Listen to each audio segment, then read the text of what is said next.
Oh, hear me time. For Julia. Just try. Hear me time, stop now.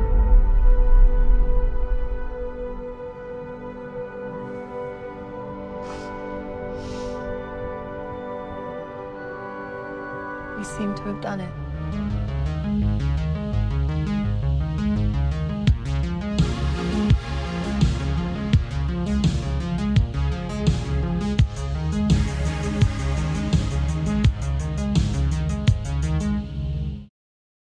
Welcome back to the Harbor. I'm your host, the Kino Cowboy. I'm here with my co-host, Scott Keith. Today, we're here for a very special episode.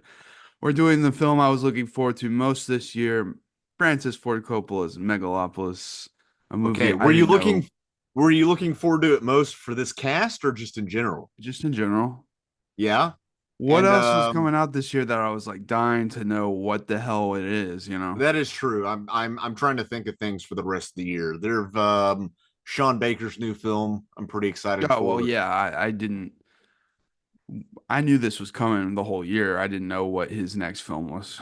Yeah. No, this has been hyped up for more like 30 years, really. If you've really been following it. And I'm sure if you're watching this, you have an idea. This has been Coppola's dream project. Coppola, who has a history of just being, I mean, too big for his britches. Is that the right word? Just with, even though he's one of the greatest filmmakers of all time, he's a true American icon, I think, indisputably, despite what you think of Godfather Part 3 or Jack or whatever. But, I mean, this has been his white whale of a project, and he's one of the few filmmakers who I think really got to take a crack at his thing. When I first saw the trailer, I remember thinking it's like Synecdoche, New York, but he's trying to actually do that. Like he's actually trying to be Philip Seymour Hoffman in that movie,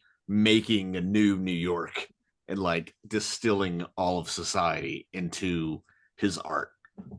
Did he succeed? What do you think, Adrian? You were looking forward to it so much. We saw this in theaters together at the old Cinemark. What do you think?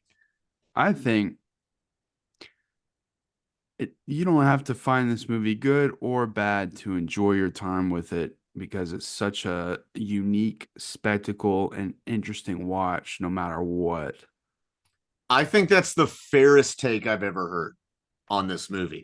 Because, I mean, I'll be honest, most of what I hear, not from critics, but just from people who watched it, is negative, you know? And that doesn't surprise me, having seen the movie. It is surrealist. It is, what am I trying to do? It's hyper real to the point of surrealism. Um, it creates these hyper realistic, for some reason, piss gold images throughout the movie, that then loops around back to a dreamlike aesthetic despite a highly modernist, like almost like 20th century urban ideal. Because this, you said, what was that H.G. Wells thing? You said this had a lot of similarities to. Things to come. Yeah, what is that? That was a film from the 30s based off an H.G. Wells novel that was just about the concept of utopia. And I thought it was really good, and I thought it was similar to this. And that's the first film I thought of after I watched this movie. And then I literally realized just a little bit ago that that was one of like the main influences. Obviously, there's Metropolis; it's in the name, but that was a film I recommend if you or felt kind of weird about the messaging in this movie. Go back to that movie. You might like that a little bit more. It's a little more clear with what it's trying to say. A little more straightforward. The fallacy of the utopian. I think this movie gets lost in its own weeds, but I do think what he's trying to say with this movie is actually at the core message of this movie about his idea of what utopia is and what America is doing right now. I don't think it's partially obfuscated by just all the noise that this movie has, just for being as odd as it is and offbeat and with weird performances that a lot of people criticize, which we'll get to. But I think at its core, it's an optimistic, almost conservative movie. It's almost like It's a Wonderful Life type of optimism, in the sense of like Coppola's a boomer who at least can have some sort of optimism still, unlike me, and can be like, one man can help change the world, and us talking about utopia and trying and contributing to society is a utopia, which is like a very old fashioned kind of thematic resonance. But I think it is, even though he's been talking about this movie for years, it is very timely, and it is almost quaint despite all the weird imagery and plot that we're subjected to. And let's remind viewers our stance here at the Harbor. A movie, interesting movie with bad politics or iffy politics will always be better than a boring or uninteresting movie with good politics. I agree. I'm not interested in watching a movie because my politics agree with it. It can help. But some of my favorite movies, The Dark Knight is very interesting politically, because it's almost like in favor of the war on terror or of the surveillance state. It's like pro-Patriot Act, kind of, in a weird. It's like a pro-Bush movie, low-key, like George W. Bush's Batman, maybe. I don't know. But I still love that movie, even though like the war on terror, with hindsight, is didn't work, and it was a huge waste of money, and I wish I had healthcare. But I think because of that, it's more interesting because of it. And I think this movie. Do you think this movie is wishy-washy politically? I think it varies from scene to scene, and what I mean is like what it's trying to say is fine as a whole. Trying to get the conversation started, get it going. Not that there's not been one until this movie came out or anything, but just get some H.G. ideas Wells did it flowing. in 1934 or whatever, right? Yeah, Which, well, I haven't seen that, but I have read H.G. Wells. I'm familiar with it. Yeah. I think the one that I kept coming back to, because first of all, our friend Cody was like, how much of this movie is an old man yelling at cloud? And I was like, there's a little bit in there. But it's not bad. It's just his own take. I mean, it's his own viewpoint. So what? But I do think the old man element is at its worst in when it's kind of like trying to talk about the Me Too movement. And it's like, what are you trying to say here with the fact that she's underage and then she turns out she's older and he was played for a pawn. That entire plot line, I think, is mostly superfluous. I think there's a lot of people that complain that this movie is too long, and without credits, this movie is like 2:13, so like 13 minutes longer. Yeah, it can feel a lot longer than a 2-hour movie, but in reality, it's not that long. It's 13 minutes, But I do think the entire Coliseum sequence could be cut down. It's not even a case of the movie being too long because oh no, brain rot, my attention span can't handle it. It's a sense of, I feel like the movie quite literally loses the plot a bit with that Coliseum sequence and how long it is. But also that's kind of why we're here, though. He's been wanting to play in this world that he's been wanting to create for so long. And that's the whole question that was driving me crazy. Like, what is he trying to do? Like, we knew the description of the film and what he needed like 100 million to make this. So, well, why do you need 100 million? What kind of a world are you trying to create? And it's literally like a neo-Rome kind of New York fusion, which is kind of what I expected. So when we finally, I was gonna like, well, where is he gonna use this? How is he gonna use this? When we finally got to that Coliseum scene, I was like, okay, now you get to flex this world building and your budget at the same time. So I didn't mind it, but I was kind of left wondering, well, what are you trying to say? Like men are set up more often than not with this kind of Me Too shit going on, or what are you saying? Like, I don't know. It felt kind of iffy. Yeah, it could be. It could be that because I think Coppola, according to this movie, and he devotes this to his wife Eleanor, is very much an old soul in an old body in the sense that women are his muse, and he views that he's one of those artists, and that's fine. And there have been great artists who for whom women are their muse, and there have been great artists who have been terrible pieces of shit, like Picasso, who used women as their muse. Um, and I don't know anything about Coppola one way or the other. I did read that, speaking of the Coliseum scene, the party scene where Adam Driver, where Caesar is starting to like get drunk and trip balls and lose his powers like Spider-Man.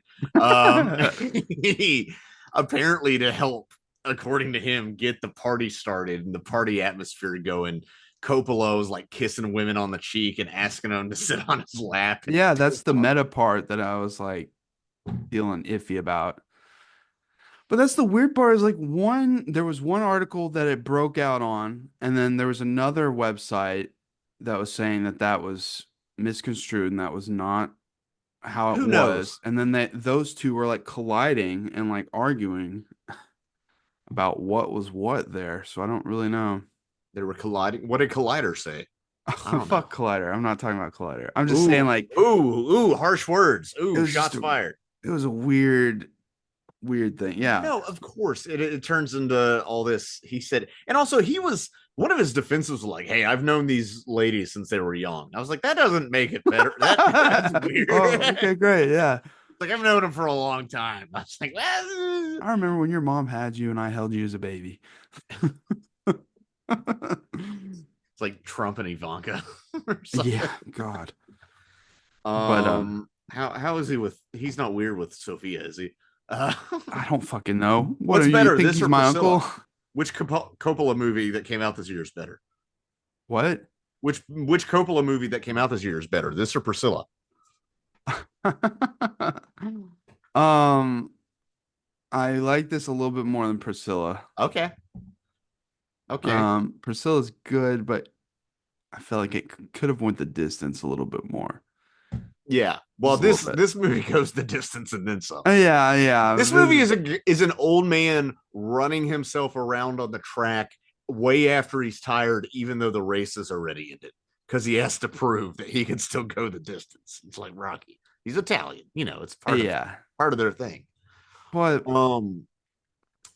this man does love New York.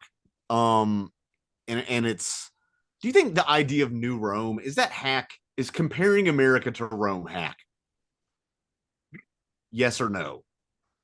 I've heard it before. I've never seen it done like this. No, there's an almost like Jesus Christ Superstar level of anachronism going on. I'd say it's old hat. I wouldn't say it's completely hack though. Okay, Grant, he did come up with this idea in the 90s when that was probably new. Well, what I realized about there's all of this supposed Roman influence, and it's based on the Catalina conspiracy, or what you call it, the fucking Catalina wine mixer. But it's based. But I looked at the Catilinarian. I can't fucking read that. I'm sorry. This conspiracy of ancient Rome, where Catalina, in this name Cesar Catilina, they add Caesar to his name. There's a power struggle between him and Cicero, the philosopher king of Rome at that time. All of that is aesthetic from what I can tell. I mean, there is stuff borrowed, and I am by far no scholar of Roman history, but there's some stuff borrowed. Some characters have the same names. Wild Platinum does not have the same name as any historical counterpart. And yeah, there's a power struggle, political struggle, but at the end of the day, I don't think it really matters. I don't think you need to know anything about Cicero. Yeah, you know that Caesar was power hungry and took over power, but in this movie, he's the good guy. He didn't, he led to a utopia, truly. He didn't lead to any sort of empire or dictatorship, and he comes together with Cicero at the end. So it's not even following the story. Yeah. So even to that point of having all these Roman character names, I don't think it really makes a difference. Maybe if you're a scholar of Roman history and you see this movie for some reason and you get something out of it, that's great. But um, the whole thing, I don't want to say it's redundant, but part of me thinks, could this movie be made without that? But then also, what would the movie be? Because that's the whole movie is there in New Rome, you know. But it's the same point of having the subtitle Megalopolis, a fable. I think it's just to drive the point home, you know, and to maybe people who wouldn't normally watch a movie like this, maybe the hope is like, hey, by having all these blatant metaphors, by calling it a fable, it'll make it easier to swallow or just make it easier to go along with the ride. Because I think this movie's, like you said, I think it's incredibly uneven, but it's an enjoyable watch just because of how unique it is, how singular it is. The problem is, even with that subtitle very plainly at the beginning of Fable, people still were unable to understand what that would imply with that subtitle and were somehow shocked that there was heavily stylized dialogue, surrealist, almost hyperreal imagery, just a lot of unconventional kinds of artistic direction. Right. He starts putting triptychs in it, which I'm not watching it in IMAX, so I don't know what that's for. I'm just like, there's all these triptychs. Like he's trying to do a CinemaScope thing. And the dialogue can get very surreal and the performance is very out there. There's almost one of the, I forgot where I heard it. I heard some other critic talk about it, but one of the smartest things I heard about this, they said this could almost be like some art house black box theater production. for despite all the spectacle and everything, it's almost that sort of absurdist theater vibe more than it is a Coppola movie vibe. It's closer to that than it is to any of his other movies. The most annoying thing though is like all the people that watch it that just have a normal grasp on films and or very basic grasp. Who aren't patrician like us. They just all they watch are Netflix movies. So right. They immediately equate it because of its weird surrealist dialogue, they equate it, oh, it's like The Room. It's bad like The Room because it has dialogue that's weird and different and has a different kind of execution with how the actors say it and stuff. And it's like, how is this like The Room? Explain to me. Like they can't ever explain it in detail how it's like The Room. The plot jumps around a lot. There's a lot of harebrained pseudo philosophy. Trying to Where's that in The Room? Accents. It's not The Room. It's not The Room at all. The Room is just straight people, up. That's just people. That's just amateur writing with a weird foreign guy who doesn't know how to write dialogue, and he's trying his best to deliver, but it's in a soap opera almost kind of like fashion because that's what he thinks. That's what Tommy Wiseau thinks acting is almost like theatrical. So I get that maybe, but like this is very much of its own thing. And I feel like so many people aren't willing to just kind of let the film wash over them and let it take them on this weird ride and quit trying to fight it. Just let it happen. Just like that's one way. That's how I there's so many of the movies like that. It's like, yeah, this is kind of weird. You're not used to it, but but at the same time, I'm not going to blame anybody for not liking this movie. If you don't like this movie, I get it. No, I get it, but I feel like there's an adjustment level sometimes once you like adjust to what's going on the screen and how it's being portrayed, you can kind of get into that kind of headspace and enjoy it more. That's how it is with like Mulholland Drive, Inland Empire, stuff like that. With once you kind of get into Lynch's headspace, you kind of flow a bit better, especially with his dream style logic. I will say with this movie, I did feel like I was transported to another world. I don't always feel that with movies. And a lot of movies try that, and it just feels like, I don't know, a fake world within ours. This, to at least to some degree, it did feel like I was transported into a weird parallel universe. So I will give it that. Yeah, I don't know how much of the world building he really did outside of these characters. I think it's pretty much our universe, other than a few things, and the Roman aesthetics, obviously. But I mean, I think he had enough of a vision where, like, yeah, it felt like that. I'm just sick of this knee-jerk reaction online every time something's like off or different like this. It's oh, this is bad. This is one of the worst movies I've ever seen. This is the worst movie I've ever seen. Yeah, people saying it's the worst. I've seen a couple of those takes. That's ridiculous. If this is the worst movie you've ever seen, I I understand if you think it just builds to nothing or it just fails to have anything to say, but Sure. I feel like the choices in this were made with intent. Aubrey Plaza's weird acting was under Coppola's direction. I know it. I know it is, and I know he chose those takes on purpose. There's some weird acting moments, like for example, her character's name is Wow Platinum, and she's some tabloid financial journalist, if that even exists. And she's with that Mad Money guy who's like breaking stuff on TV. You know who I'm talking about, right? That I forget his name, but that guy who's always that one guy, yeah, she's hanging out with that guy all the time.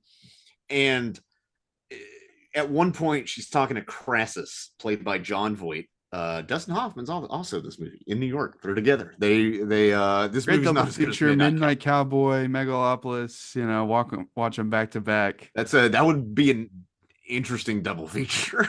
Kind of dystopian, utopian, right next to each other. But she's interviewing Crassus, the richest man in the world, a philanthropist, John Rockefeller type, and she's just like, fuck these cards. I want to ask you a real question. What's it like to be rich? She's like, rich. It's like Coppola literally told her to chew the scenery on that syllable because you hear her crunch so much when she says rich. You know, like it's like a crispy ham sandwich because she's hamming it up, and she was told to. That's my point. You know, that was clearly a directorial vision. So if you're gonna get on to anybody, I would say get on to Coppola for things. It's not, like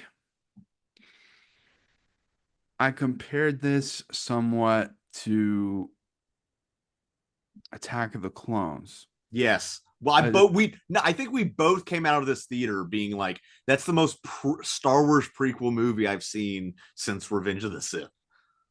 But I will say Coppola has a little more direct kind of idea of how he wanted his actors to act, because Lucas isn't as good with his actors. The only part of Attack of the Clones with the script, of course Lucas wrote the script, but he did say in the audio commentary for Attack of the Clones, which I've listened to several times in my day, that he did go for a kind of almost 1930s stage play kind of direction.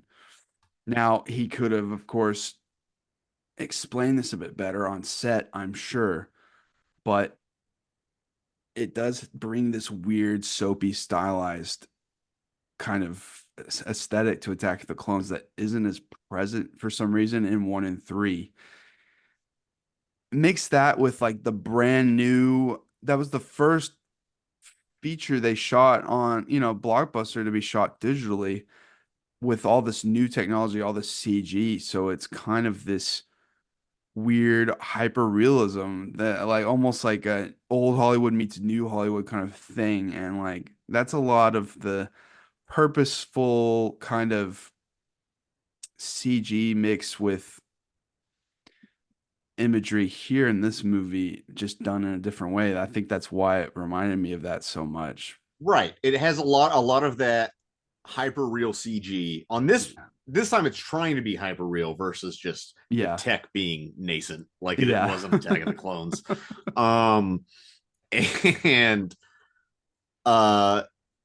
But Coppola more intentionally said, hey, I'm going to have this sort of melodramatic style of acting, but I'm going to use that to call attention to the fable nature of the plot versus Lucas just being kind of being Lucasy about it. It's a bit different, which is funny. Well, it's one of the, and also one of the comparisons is like both of these directors had like carte blanche to do whatever they wanted. They had their dream projects.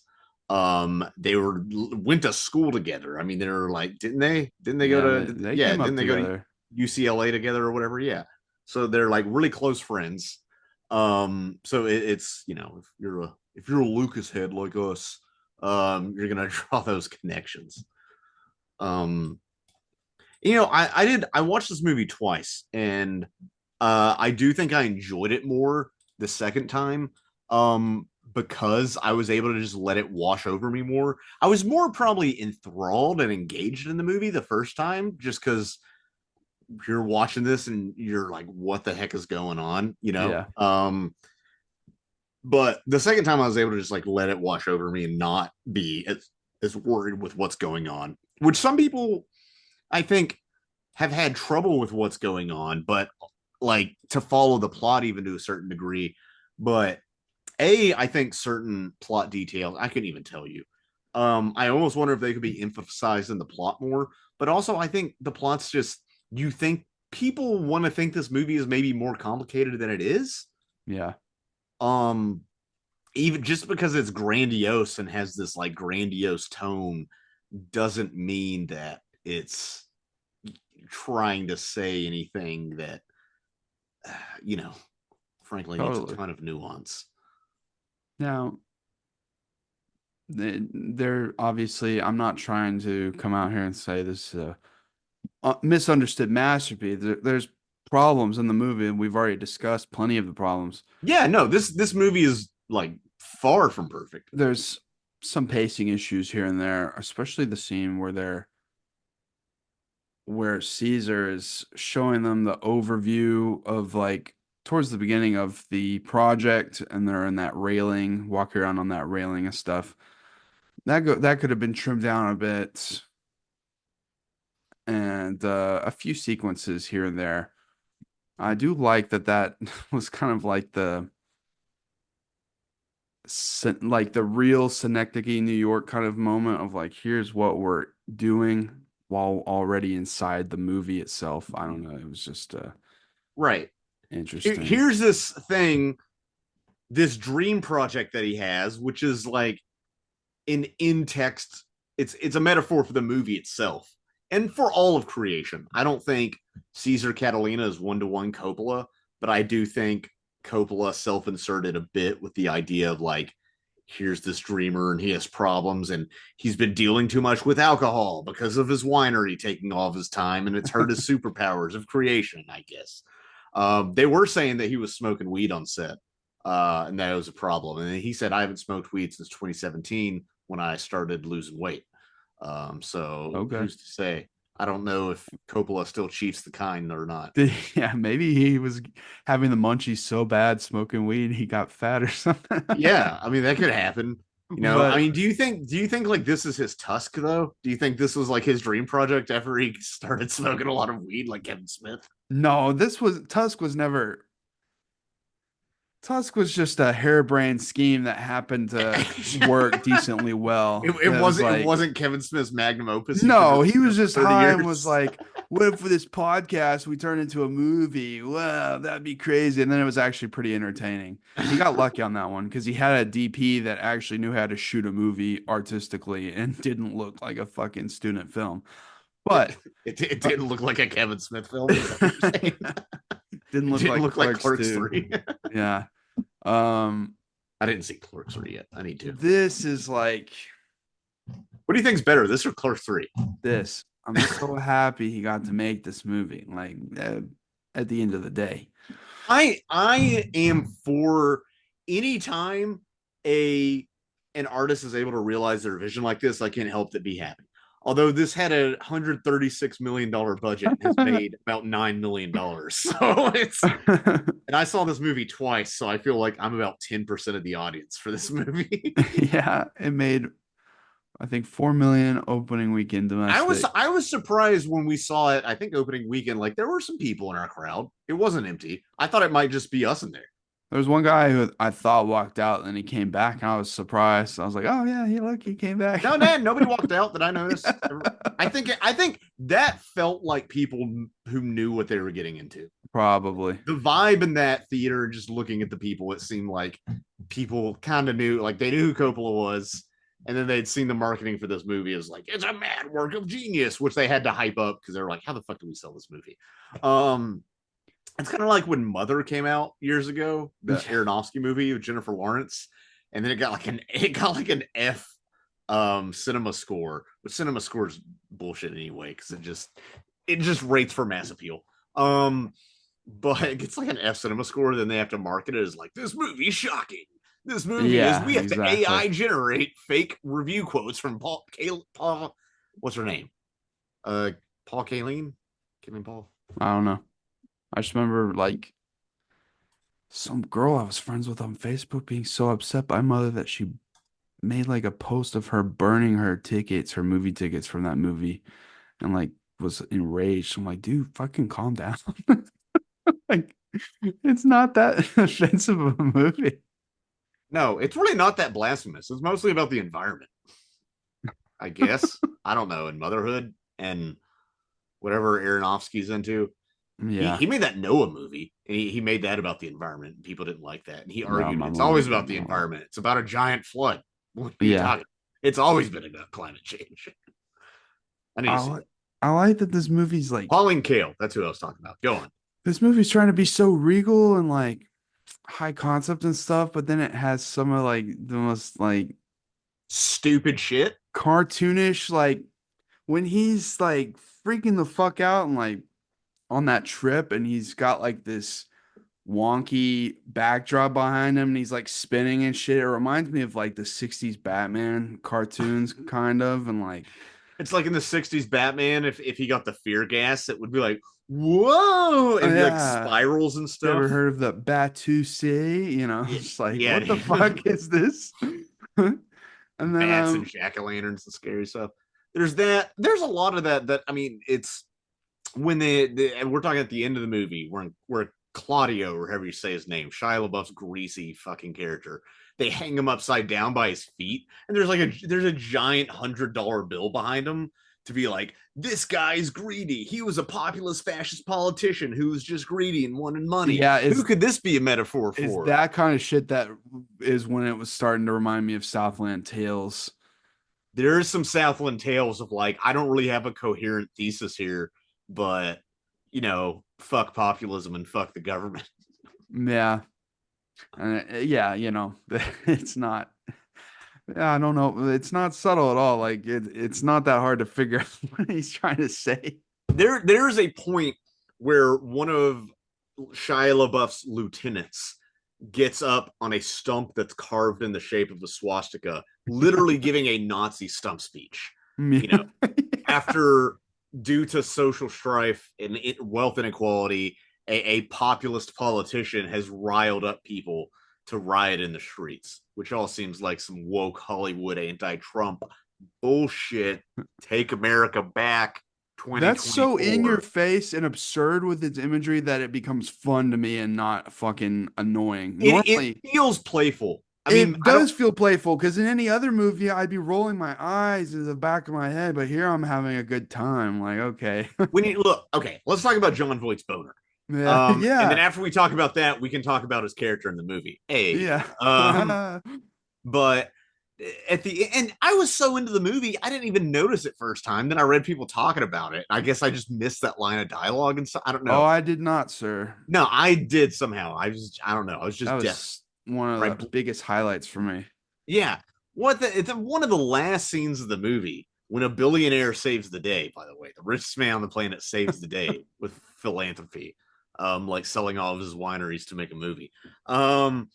It's just Jon Voight's like, hey, how do you like my boner? And then he reveals it looks like a toy bow and arrow you would get from a toy shop to let a kid play Cupid on Halloween and shoot people with a suction cup arrow. Like it literally looks like that in terms of size. And he like shoots the most feeble, limp ED shot like into Aubrey Plaza's chest, who's fully dressed as Cleopatra at this point. Just like, again, not being subtle. Shot in the chest, and it like spurts blood. Then he shoots Shia LaBeouf in the butt twice, like he's Forrest Gump. And like this is all so slapstick in Looney Tunes. He's dressed like Robin Hood. I could almost see like Bugs Bunny dressed as an old lady pretending like she's sick to get Elmer Fudd close to him and feel bad, and then he shoots Elmer Fudd in the butt with an arrow. Like I could see that one for one being in Looney Tunes. Yeah, totally. And it's in this movie. So, I mean, on some point, like, is this a giant, pretentious, self-indulgent, wannabe masterpiece? Yes, but also, is it pretentious? Like, I think there's too much camp in this for me to say it's completely pretentious. I'm not saying it's not. I think I agree, but there's too much camp. When Vesta, in that weird plot of him trying to defend how he likes to grope extras on set, when it turns out like, oh, she's actually 23 and she's reclaiming her sexuality like a pop star. She's wearing leather and there's like flames and she's like, yeah, like going into the camera. It's too campy and self-aware of like, we're gonna do like a Miley Cyrus fake out in the middle of this movie. Yeah, kind of irrelevant to the rest of the plot. That's the main saving grace of that sequence to me. It's like, okay, they're doing, at least they're being silly about it instead of oh, it's digital manipulation. How did he have this video of Caesar with this girl? No, but she just lied about her age. That was it, right? I mean, they say it was digital manipulation. Well, yeah, no, it was like that video of him and her wasn't even real. It was like some constructed video. Do you think somebody made like deep fake porn of Francis Ford Coppola and he hated it, and so he put that in the movie? Somebody want, because I mean, I didn't do that. But yeah, that whole character just like doesn't. She does. That's the last time we see her is when she's like, rock on, doing that, because it's liberation. If a pop star does it, the studio's not making them do it. They really want to do that. They really want to dress like that and be sex objects and make money. Yeah, I do like. By the way, I enjoy when she's hanging on those moons and harmonizing by herself. The imagery's cool. I think it works. It's old Hollywood soundstage. Very old Hollywood magic. Apparently, he really wanted to do stuff with practical effects as much as possible, and that made some people frustrated. It's old Hollywood with a lot of the old Hollywood literally in the audience. Jon Voight, a lot of old actors. It was Talia Shire showed up. She showed up, didn't recognize her at first. Dustin Hoffman shows up. Okay, by the way, Dustin Hoffman has what, 6 lines in this movie? Maybe. Yeah. Like I was hearing somebody talk about how his acting was terrible. I'm like, he barely does anything. He's barely in the movie. Like, he doesn't do anything. He just says some lines and like fucks off and gets killed off screen. It's like at this point you're just finding punching bags. Yeah. There's some weird performances. Like I don't think he might have, and part of it's just like those are the lines he was given, man. I think it's great that Adam Driver's able to figure out what the fuck Coppola wanted him to do, and he really got into it. And you can tell, obviously, we've seen Annette. We've talked about it on the show. Go check out that episode to watch our friend Casher get pissed off while we talk about it. Oh, man. I wish you could be here. But that guy's, he's keyed into certain weirdo styles, and he was able to deliver. And people... Oh, no. Driver was the man for this role. There was a viral clip of the way he says in the club, or whatever, go back to the club. And people are like, this is so stupid. Why would he be in this? He's better than this, dude. No, that whole scene has weird stilted dialogue, but it's all intentional. At one point, I'm trying to remember what she says. Julia and Caesar, not one character, but 2, because they're complete together, I guess. That's what it is. Yeah. I just got it. Yeah, she's like, my connections. She says something like that like 4 times in a row. It starts to be that thing where if you say a word over and over, it stops sound. It loses all meaning. Yeah, it just becomes this noise. It was almost that. But also like he's asking you to be melodramatic. That's what it is. The one the one criticism that I found weird that I saw was like, people taking aspects of this movie at face value somehow after all of this, after everything that's been presented and thrown in your face. So I read people be like, he had the power to stop time, but he didn't use it for anything, as if this was like a superhero movie or something, as if this wasn't. Where's the scene where he goes into the girls' locker room? I'm like, what are you talking? Like, do you not? You think he's literally stopping time and not robbing a bank? And it's not about him and his creativity and his passion. It's a metaphor for they spell it out on the rooftop. Here's that thing where like we talk about people not getting it, but they spell this shit out when they're like, it's like architecture is frozen music. You know, he's this sort of Frank Lloyd Wright guy. While I'm thinking of it, isn't this kind of, I haven't read it, but isn't this the plot to The Fountainhead by Ayn Rand? There's some architect who's like, nobody understands my vision. Don't be like others. Like that's what do you think Francis Ford Coppola is down with Ayn Rand? Is my question. I don't know. Maybe, probably. You think he's literally stopping time? You think he's literally standing on the scaffolding, kissing this woman and stuff? Like, come on, man. Maybe. Also, who cares? But no, it's a metaphor. Clearly, it's just the guy he loses it because he parties too hard. He's got to get his groove back, and then she's his muse, so she lets him stop time again. Yeah, because we've had that flow states where you're like writing or editing or filming or doing whatever. Yeah, and you lose track of time. It's great. The only thing I can't really remember is like I don't know if it was clear about like what part of his wife or former partner's death was related to the Megalon, whatever the stuff to create. So I think that's a metaphor too. I think he's using his past and his memory of her and using her as inspiration for his creative work, and that's Megalon, because Megalon is not affected by time. It's permanent. You know, it's not like concrete and steel. It's also a thing of ideas. It is.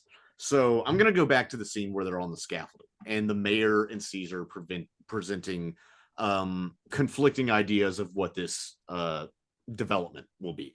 And Mayor Cicero, he wants like a district with casino and stuff. And he wants it. I wrote it down. He said something about it. He basically wants it to be a capitalist, you know.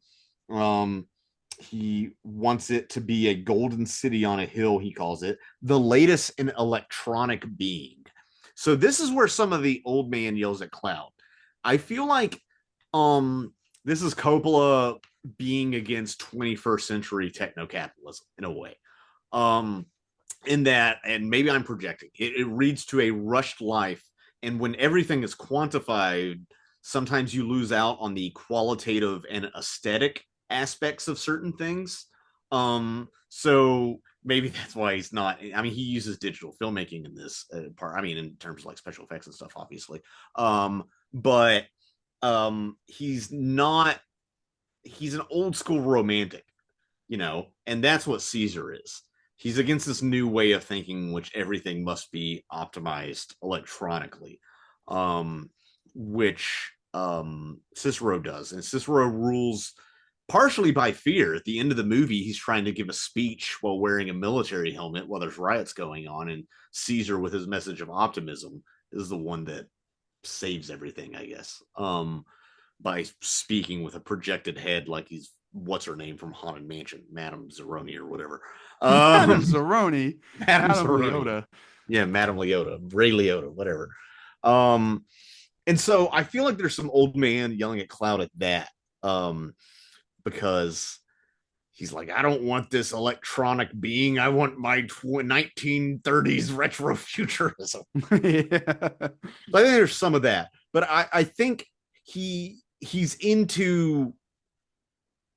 It's the way some people, some philosophers think that objects have qualities that exist outside of that object. You know, all of the qualities of object are not contained just in the object. There's also maybe like a platonic ideals of certain things.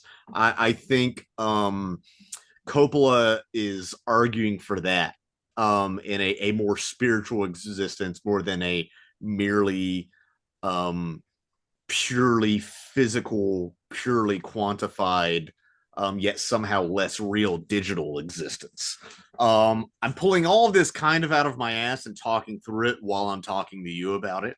But I think that's why Megalon is eternal, because it is the inspiration he gets from his wife and her past, or from Julia in this case. Even though at one point, early in the movie, in this scene with the scaffolding, I think Cicero says, like, says something about, oh, is Megalon taken from the body of your dead wife?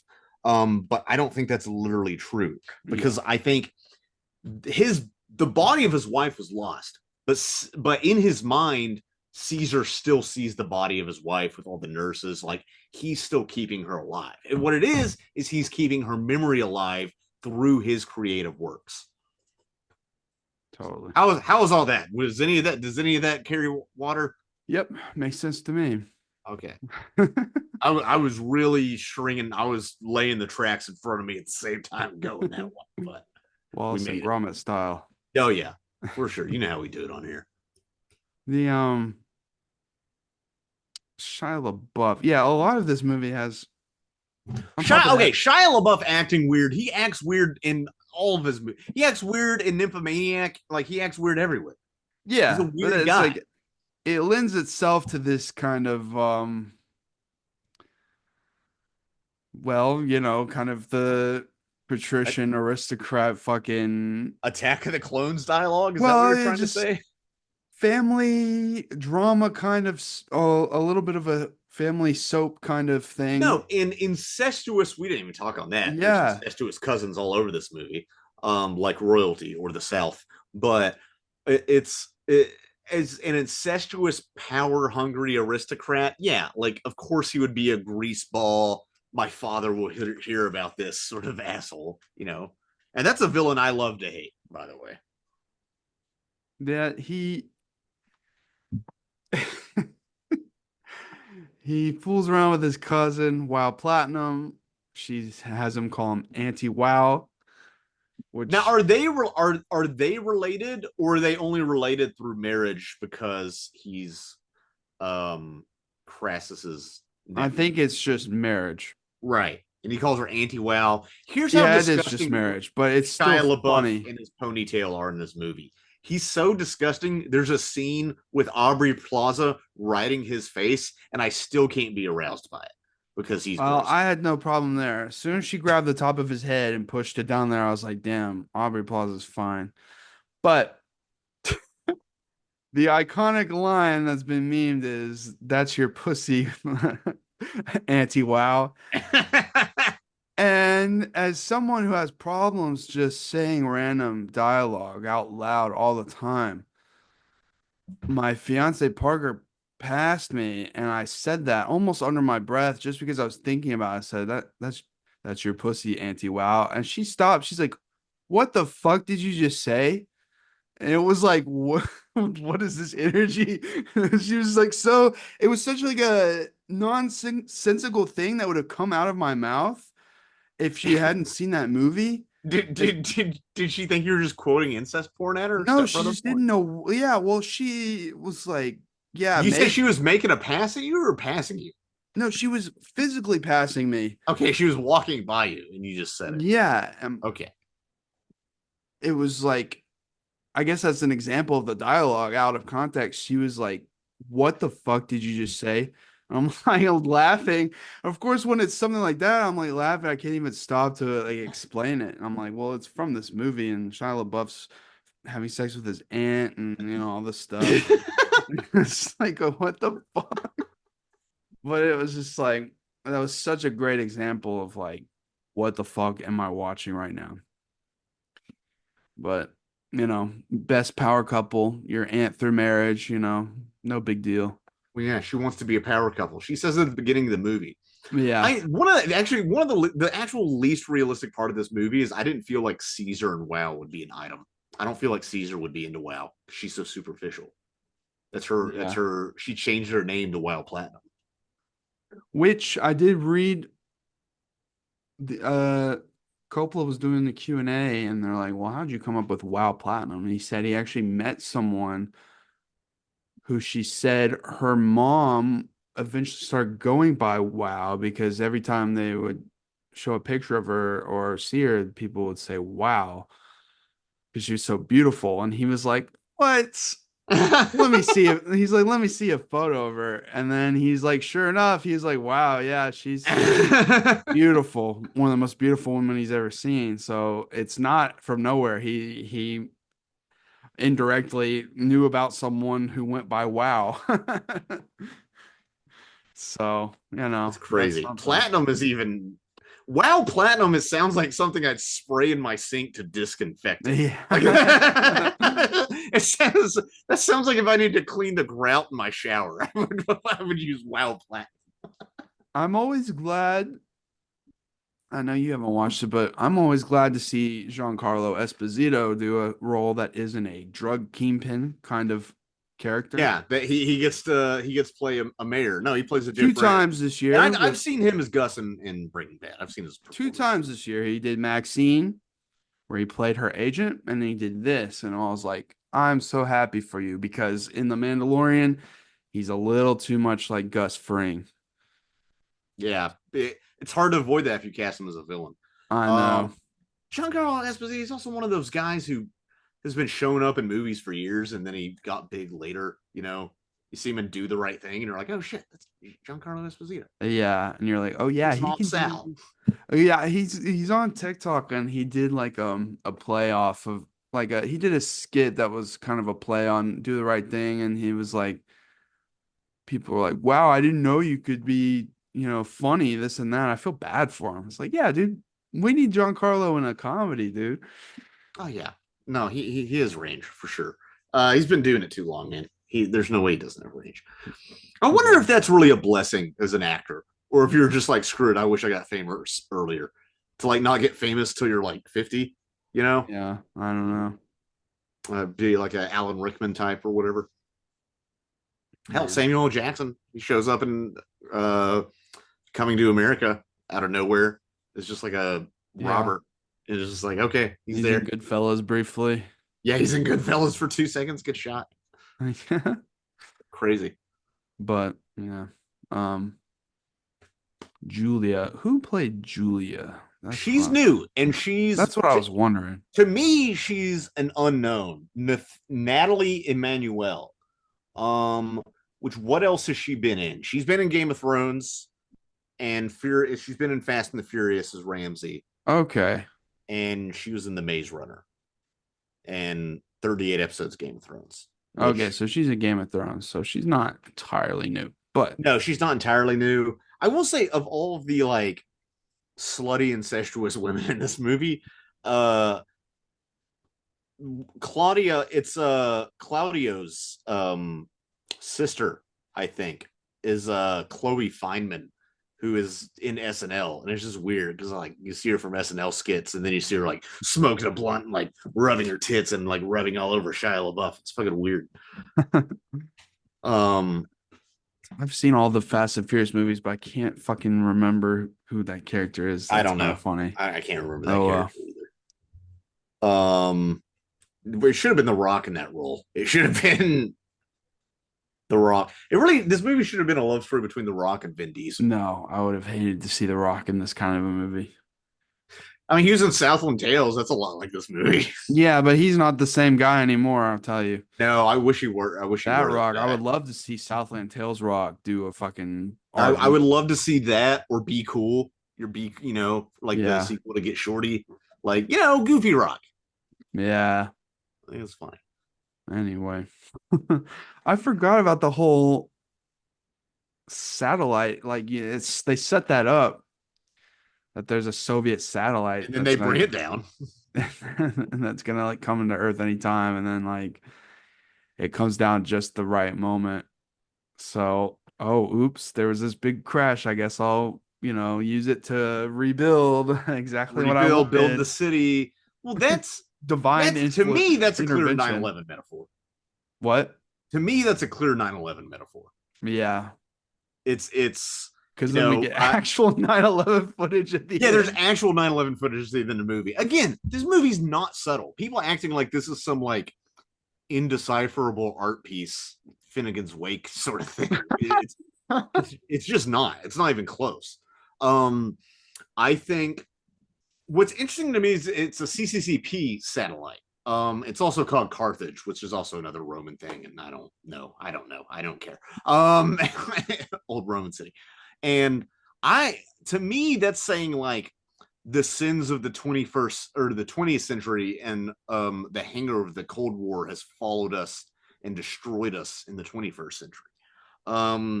because the American empire, I mean, Osama was successful in destabilizing our empire with 9/11 and with everything, all the political instability that came from that. He certainly divided the West. Um, you could even go so far. If I really want to reach, I can say in the Cold War, we funded and gave weapons to Mujahideen fighters who fought the Soviets and then later turned around and many of them fought for the Taliban, or a lot of those weapons at least fell into Islamic extremist hands. So in that way, we caused 9/11. Our government did do 9/11. The Taliban didn't attack us. It was Arabs. Anyway, it's all the same, right? Iraq, Afghanistan, as long as we're talking about the war on terror. So to me, that's what that's saying. It's saying like we still need to rebuild America and our ideals by looking forward, but also clinging to our good ideals, which are these ephemeral, ethereal things, like I don't know. It's like, did I already mention It's a Wonderful Life? Yeah. I keep going back to that, and maybe it's just because it's October, we're starting to get into holiday season, but in that sense of like, there's this old timey feel of community, and I feel like we've lost a sense of community so much in this country that I watch old movies like that. I'm like, did these ideals ever exist, or were they only depicted in movies? Like how much of this America was real? And I guess I would have to ask an older person like Coppola about that. Well, as much as my grandparents used to swoon for those days, there's got to be something there. There has to be. Also, I saw an interesting perspective today that people were calling for like to keep trick-or-treating intact because they were saying that like that's one of like the remaining aspects of that kind of community feel amongst America, and like how trunk-or-treating is making it, people are being too safe, too scared. You don't get that community feeling of, dude, unless you're walking around in the PJs, like you're not gonna get hurt on Halloween because there's so many witnesses and everybody around. Yeah. Like, and if that bothers you so much, I don't know, take your kids out for like 90 minutes, and then when it gets dark, take them home. Yeah, but it's getting, the paranoia is real. And no, and I think this movie's very much against that because they have fascist politicians feeding on paranoia and inequality, which is true. And then hell, you even have Kamala's platform seems to be, I'm not going to be as negative and paranoid because I'm not Trump. Like we already have this election playing out before us, and God willing, Trump will win. But shut the stop. It really bugs you when I do that on this podcast. Yeah, because we don't have an established enough of an audience to know when we're joking about that kind of stuff yet. But they might like Trump. Okay, well, fuck them. Oh, okay. Well, no, I don't say I want everybody. Unsubscribe, bitch. I don't know. No. I don't say if you're registered with a DNC, you need to subscribe. I say like and subscribe. I don't care who you are. I'm not a Democrat. I'm just a progressive leftist. We'll leave it at that. You're a fucking commie? Is that what you're saying? Fuck. Actually, you know what? Fuck any political spectrum of any kind. Can't have anything here. No, that's pseudo-intellectual. That's why every libertarian I meet says that. Yeah, every libertarian I meet is like, I don't fit into any political. I'm like, you're a libertarian. I'll stop you. If you're a moderate, you're a coward. Yeah, if you're not moderate, you're uninformed. Yeah, you have no information, therefore you have no opinions.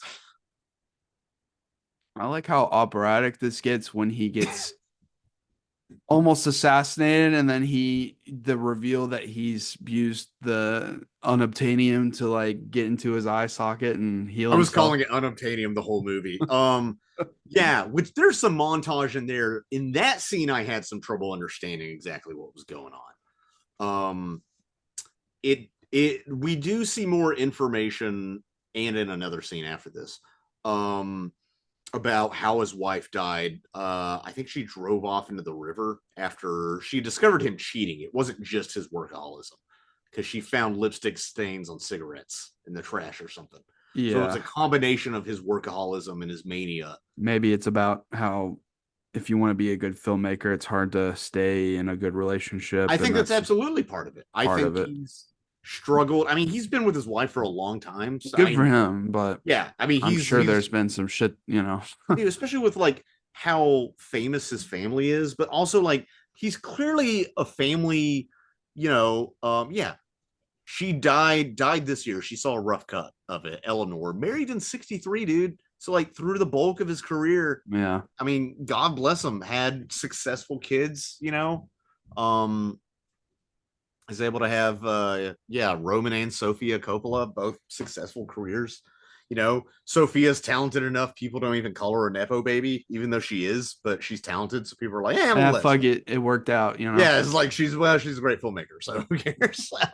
um And so I mean, I want even to get eggplant parm with him so bad and talk even to David him. Lynch has had like 4 wives, you know what I mean? Like it's No, there's no way. Like, how do you do it? James Cameron, dude?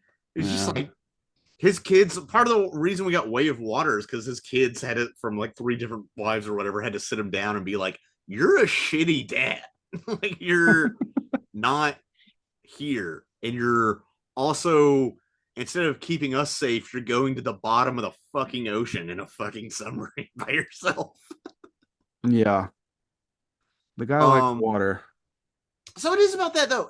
I struggle with ego a lot, and I have this weird mix of like too much and not enough ego in some ways. It's like a mix of like I don't know, um, like too much confidence and lack of confidence. I don't know what that is. Insecurity, is what it is. But it's this thing I've had to get over with of like humility has its place, and I think that's one of those like old Christian values and American values that like we could get back actually a little. Like a little bit of humility would maybe keep some influencers in check. I don't know. But this idea of like you have to be egotistical to a certain degree to succeed in art or business or anything. Like I get upset. This is going to sound completely random. With Simone Biles, the gymnast, she had a goat embroidered on her leotard at one point, saying that she's the goat. And I thought, well, that's egotistical. You can't call yourself the goat. Other people call you the goat. But then I was thinking about it. I'm like, sometimes you have to hype yourself up in your own mind, and you have to have that overconfidence in order to achieve the thing that would normally give you that confidence. It's basically fake it till you make it, but on like a massive scale. Yeah. And like people have to hype themselves up like that. So it's a weird thing where it's like the ego that allows you to be successful, and then in a lot of cases attract these women. Although I guess Eleanor, it was before he got super famous. A lot of times that's the ego that drives you away from people too. It's that ego that attracts and repels. So like keeping that in check. I mean, you gotta have a Julia in your life. You gotta have a woman. Keep them down. You gotta have a strong Italian woman for the strong Italian man. He sold a good chunk of his winery for this movie. Do you think it was worth it? I bet to him it was. I don't know if it was to me. I've never had his wine, is the thing. We sold it at my dad's restaurant. Yeah, I know people who've had it. They said it's pretty good. I don't know if it's amazing.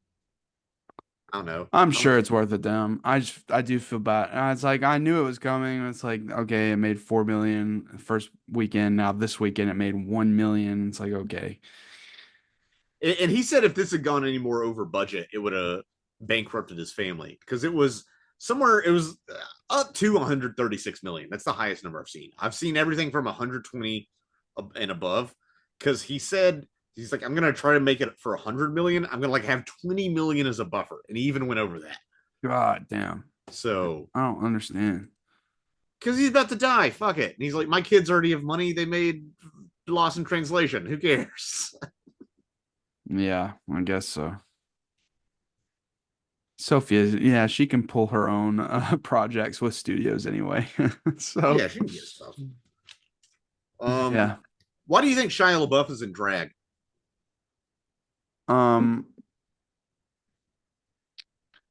That's a good question, because I thought they just weren't going to address it, but he offhandedly says like it was a frat thing, which is not true, obviously. It's just some excuse. I just thought it was going to be like just a aspect of the world building, really, of like people, there's no gender norms or something in this future or something.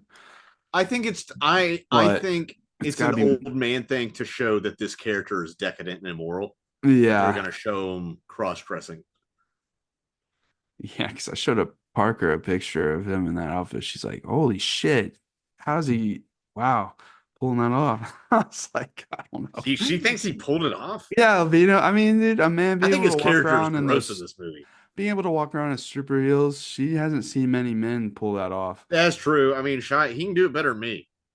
I Yeah. can't do that. How often do you walk around in those stripper heels? You're wearing them It's right now. I don't know. I just think it's yeah. What if I pulled out my feet and I was wearing stripper That'd heels? be fucking amazing. I wish.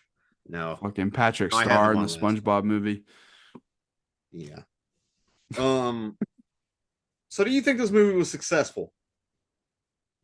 I think so on an artistic level, because what constitutes a success, really? I mean, it wasn't like but what I'm saying is like it could have been just a very dull, drawn out. It could have been just full of just shit that didn't seem like cohesive. I know there's a lot of shit he's throwing at the wall here, but it still all felt inspired and coming from the same place, even though it was all kind of like different styles sometimes being stitched together. I It feel didn't like, always lay in the same place, but it all came from the same place. yeah, exactly. So I think overall this is a interesting film. I feel like I'm mostly positive. It's never going to be a misunderstood masterpiece or anything like that, but it's No, going to be just an interesting film it's to it's gonna have its study, I think. supporters over the years, and Yeah. its reputation will grow among those supporters, and it's never gonna be looked at like yeah, like you said, like some forgotten masterpiece, cult classic. I don't think so. I'm glad it exists, but I can also understand, I can see why it was so hard to get it funded after all these years. Oh, dude, I wouldn't invest in this movie with my money. I would wish him for luck. I would be Yeah, like, I with the hope. $50 in my account, I'm not doing that. I'm Yeah, not well, yeah. investing in First of this movie. all, no. First of all, I have no money to invest. If I get one more blown out tire, I'm screwed. But um, if but also like if I'm looking for a return on my investment, no, I'm not. I'm not. I'm not putting it in this movie. No way. Sorry. Um, speaking of blunt, at the end, Shia says, "Don't tread on me," as they're like attacking him. They're like, Yeah. That just, to me, that's more of like something some prick would say, like him, like people online who like just spout shit they hear, buzzwords and phrases they "Oh, hear. he has no concept of what he's doing."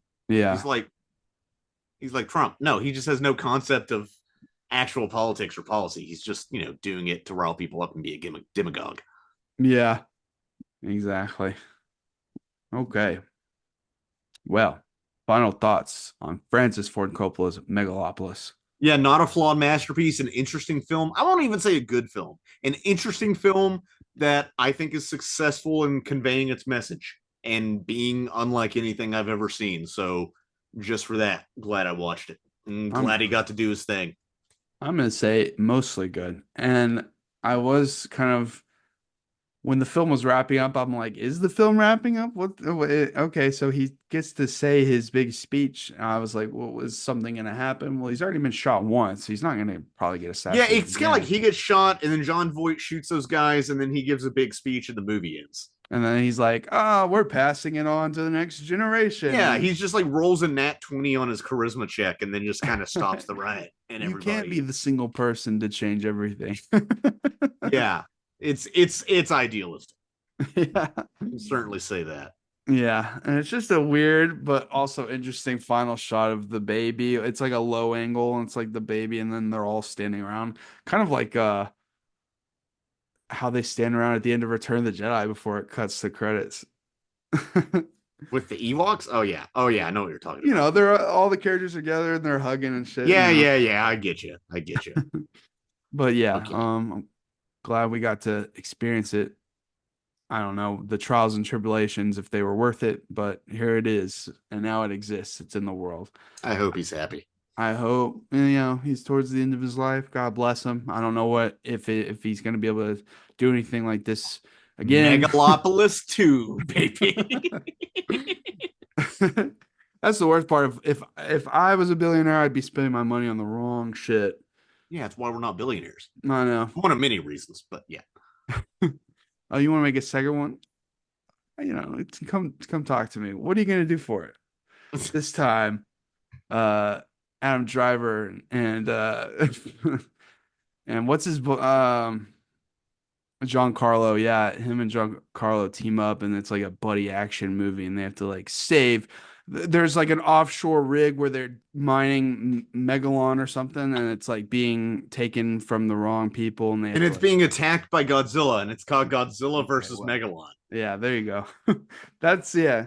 If you didn't like this movie, but you want something similar, go watch Godzilla versus Megalon. One of the better, wonkier, insane fucking Godzilla movies.